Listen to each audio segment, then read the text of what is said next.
Excel techno school, Guruvayanakere, Venur. Admission open now.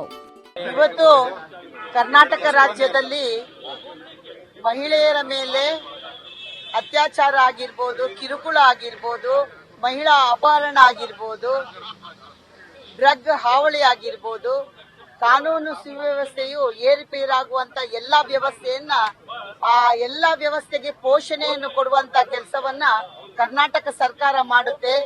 ಇವತ್ತು ಯಾರೆಲ್ಲ BJP ಕಾರ್ಯಕರ್ತರಿದ್ದಾರೆ, ಗಂಡು ಮಕ್ಕಳಾಗಿರ್ಬೋದು, ಹೆಣ್ಣು ಮಕ್ಕಳಾಗಿರ್ಬೋದು, ಅವರಿಗೆ ಕೇಸ್ ಫಿಕ್ಸ್ ಮಾಡುವ ರೀತಿಯಲ್ಲಿ ಎಲ್ಲ ಕಾನೂನುಗಳನ್ನು ಹಾಕಿ ಅವರನ್ನು ಅರೆಸ್ಟ್ ಮಾಡುವುದು, ಯಾರೆಲ್ಲ ತಪ್ಪು ಮಾಡಿದ್ದಾರೆ ಕಾಂಗ್ರೆಸ್ನವರು ಅವರನ್ನೆಲ್ಲ ಬಿಡುಗಡೆ ಮಾಡುವಂತ ಕೆಲಸವನ್ನ ಈ ಸರ್ಕಾರ ಮಾಡುತ್ತೆ.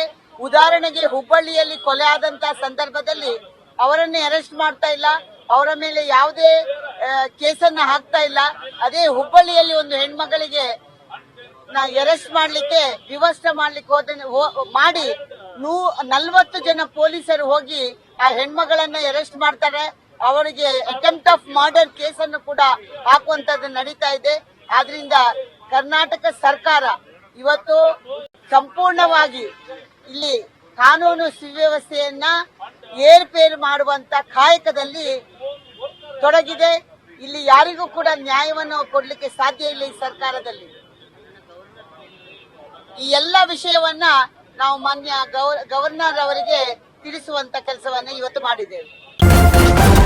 ನ್ಯೂಸ್ ಫಸ್ಟ್, ನಿರ್ಭೀತಿಯಿಂದ ನಿಮ್ಮ ಪರವಾಗಿ.